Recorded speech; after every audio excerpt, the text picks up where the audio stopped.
The Banker tells the true story of Bernard Garrett, played by Anthony Mackie, and Joe Morris, played by Samuel L. Jackson, a pair of African-American entrepreneurs who made themselves part of the real estate game in Los Angeles, with the goal of getting rich and at the same time of breaking the color line, making it possible for black citizens to move into formerly all-white neighborhoods.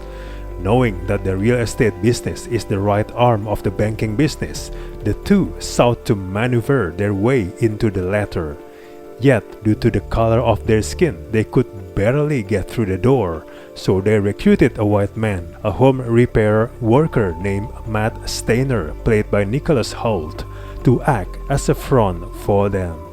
They trained him to walk like a banker, talk like a banker, and think like a banker. That's when the plot thickened. The movie tries to fill in the larger socio-political picture while keeping the story grounded in the personal. It's rough going, especially when it tries to make the case that Bernard is a revolutionary figure.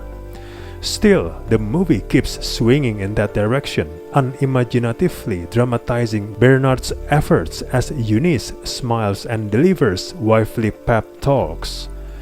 Both characters are underdeveloped, burdened with dialogue that too often sounds programmatic rather than embodied. The scenes of Matt's education are diverting and overly ingratiating, characterized by snappy edits and broadly deployed comedy. The metamorphosis drags on. It takes too long for Matt to stumble toward competency. The irony does get obfuscated by just how contrived and long this montage becomes. What's worse, once Steiner takes the center stage, he refuses to leave it for long periods. This lesson lingers as the story shifts back to Texas. The subterfuge continues and the deals grow bigger and far fuzzier. What does not change is Bernard, whose inner life remains opaque even as the complications mount and he bluntly speaks truth to power.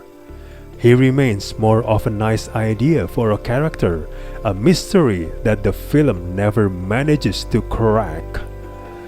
This perhaps helps explain why the movie circles once too often back to Matt, who marries, settles down, tests his own ambitions, and finally helps blur the story's focus and blunt its messaging. For a film about the struggles of a black man in America, The Banker spends an awful lot of time on false white front. The banker seems to be actively striving to be inoffensive, which undermines the genuine offenses men were fighting against and which made their story worth telling in the first place. Unfortunately, this movie is the kind of biopic that takes serious issues of race and tries to make them palatable, whether or not it feels genuine. The film relies on tried and true formulaic storytelling beats like training montage, impassioned speeches, and for extended and frustrating periods, focusing on the white guy Garrett and Morris used as their representative in meetings with racist bigwigs. This PG-13 biopic feels so very safe that it could have been produced by Disney. The Banker does not take the narrative risk necessary to tell its story powerfully, and that's doing the real-life story a disservice. The good news is that this will drop soon in a streaming service, so you don't have to waste your time and money to watch this in theater.